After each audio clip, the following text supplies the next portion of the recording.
الحمد للہ وکفا والصلاة والسلام علی سید الانبیاء والمرسلین۔ قرآن حکیم کلاس میں انشاءاللہ آج ہم سورۃ البقرہ کا آغاز کریں گے۔ پہلی دو آیات کو سمجھیں گے انشاءاللہ۔ سورۃ البقرہ، بقرہ کا معنی گائے ہے۔ یہ سورت الفاظ و آیات اور رکوع کے اعتبار سے قرآن کی سب سے بڑی سورت ہے۔ 286 آیات اور 40 رکوع ہیں اس کے۔ نبی کریم صلی اللہ علیہ وسلم نے ان دو سورتوں کو، سورۃ البقرہ اور سورہ آل عمران، ان کو الزہراوین فرمایا ہے، جس کے معنی ہے دو بہت روشن سورتیں۔ موطا امام مالک میں روایت ہے کہ عبداللہ ابن عمر رضی اللہ تعالی عنہ نے سورہ بقرہ سمجھنے میں پورے 8 سال صرف کیے، اور مسند احمد میں ہے کہ حضرت انس رضی اللہ تعالی عنہ فرماتے ہیں، ہم میں سے جو شخص سورہ بقرہ اور سورہ آل عمران سمجھ لیتا نا، ہماری نظر میں اس کا درجہ بلند ہو جاتا تھا۔ تو یہ الزہراوین صورتیں ہیں، روشن صورتیں۔ جیسے نبی کریم صلی اللہ علیہ وسلم کی لخت جگر کو فاطمۃ الزہرا، روشن چہرے والی، کہا جاتا ہے۔ سورۃ البقرہ پہلی مدنی سورت ہے۔ اس سے پہلے تمام مکی قرآن، جو تقریباً 2/3 بنتا ہے، وہ نازل ہو چکا تھا۔ مکی اور مدنی سورتیں اور آیات، اس سے کیا مراد ہے؟ میں نے اکثر دیکھا ہے لوگ سمجھتے ہیں جو مکہ میں قرآن نازل ہوا وہ مکی ہے، جو مدینہ میں نازل ہوا وہ مدنی ہے۔ لیکن اس کو سمجھ لیجیے، جو قرآن اور آیات ہجرت مدینہ سے پہلے نازل ہوئی وہ ساری کی ساری مکی ہیں، اور جو ہجرت مدینہ کے بعد نازل ہوئی وہ ساری کی ساری مدنی ہیں۔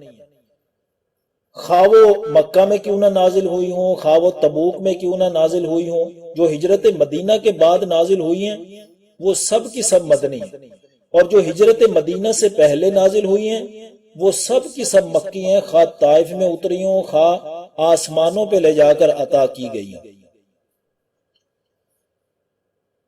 اب ہم پہلی دو آیات کا ترجمہ اور تفسیر اور ضروری معلومات آپ کے سامنے ذکر کریں گے انشاءاللہ۔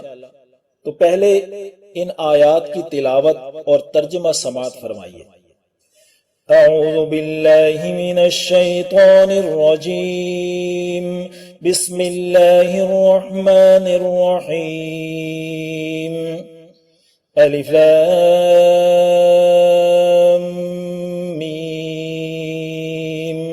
ذلك الكتاب لا ريب فيه هدى للمتقين۔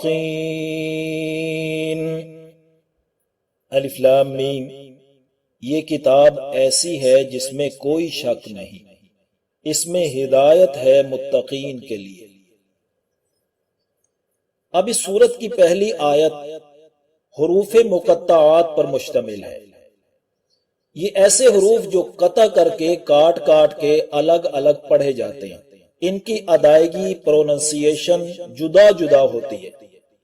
حروف مقطعات قرآن حکیم کی 29 سورتوں کے آغاز میں آئے ہیں، 29 سورتوں کے آغاز میں، اور ایک قول کے مطابق عربی کے حروف تہجی الفابیٹ کی تعداد بھی 29 ہے۔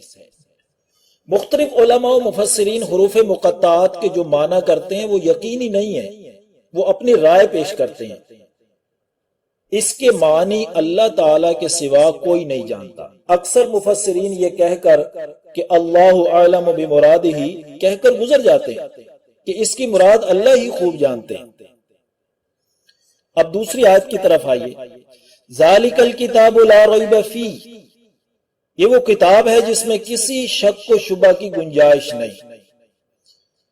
اس جملے کو سمجھنے کے لیے، اپنا کنسیپٹ کلیئر کرنے کے لیے یہ سمجھ لیجئے، ایک تو ہوتا ہے کہ شک کرنے والے افراد اور دوسری بات ہوتی ہے شک کا مقام اور شک والی چیز۔ اس جگہ پر شک کرنے والی چیز کی نفی کی گئی ہے کہ یہ قرآن حکیم، اس میں کوئی شک و شبہ والی بات درج نہیں، یہ اٹل، پکی، حتمی اور فائنل بات کرنے والی کتاب ہے۔ ورنہ آپ دیکھتے ہیں شک کرنے والے تو دنیا میں کثیر تعداد میں دستیاب ہیں۔ بہرحال یہ واحد کتاب مقدس ہے جس کے سرے ورق پر یہ دعویٰ ہے کہ لا ریب فیہ، اس میں کوئی شک و شبہ نہیں ہے۔ یہ دعویٰ نہ کسی اور آسمانی کتاب کا ہے اور نہ ہی انسانوں میں سے کسی کی تصنیف کے سرے ورق پر یہ لکھا ہے۔ ہدی للمتقین، اس میں جو ہدن کا لفظ ہے کہ یہ ہدایت ہے، تو ہدایت کا معنی ہے مقصد تک پہنچانے والی دلیل۔ ہدایت کا لفظ، اس کا متضاد لفظ اور اپوزٹ لفظ ہے ضلالت۔ جیسے ابھی کچھ دنوں کے بعد سورۃ البقرہ کی آیت نمبر 16 میں آئے گا اولئک الذین اشتروا الضلالۃ بالہدی۔ اب ضلالت اور ہدا، اس کو دونوں اللہ نے ساتھ ساتھ ذکر کیا، یہ دونوں اپوزٹ لفظ ہیں۔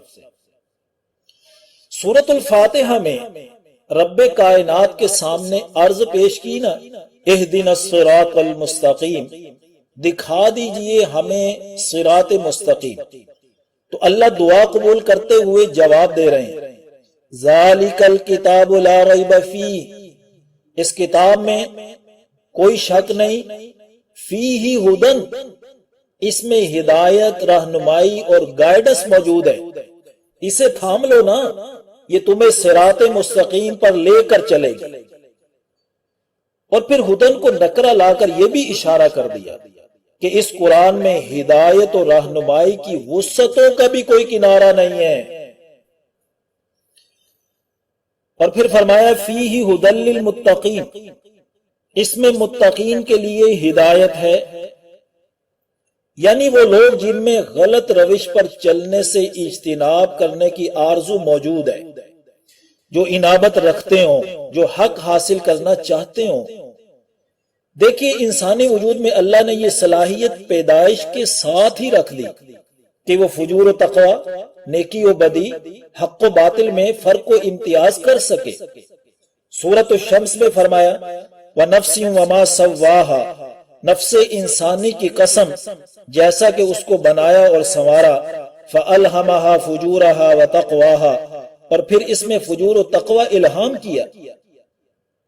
اور نبی کریم صلی اللہ علیہ وسلم کا فرمان بھی ہے نا کہ کل مولود یولد علی الفطرہ، ہر پیدا ہونے والا بچہ فطرت پر پیدا ہوتا ہے، فَأَبَوَاهُ يُحَوِّدَانِهِ أَوْ يُنَصِّرَانِهِ أَوْ يُمَجِّسَانِهِ، تو پھر اس کے والدین اس کو یا تو یہودی بنا دیتے ہیں، یا نصرانی بنا دیتے ہیں، یا مجوسی بنا دیتے ہیں، یعنی ماحول اس کے اوپر اگر غلط اثر ڈال دے تو فطرت مسخ ہو جاتی ہے۔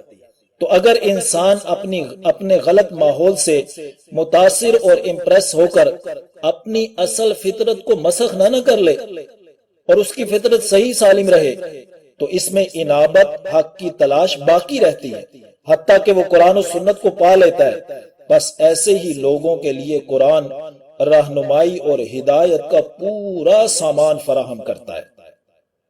تو اگر ہم نے قرآن سے ہدایت و رہنمائی حاصل کرنی ہے تو ہمیں طلب کا جذبہ صادق، انابت حق کو پا لینے کے جذبات کو ہمیشہ کے لیے باقی رکھنا ہوگا۔ اللہ رب العزت ہمیں قرآن حکیم سے پوری رہنمائی حاصل کرنے کی توفیق نصیب فرمائے، آمین یا رب العالمین۔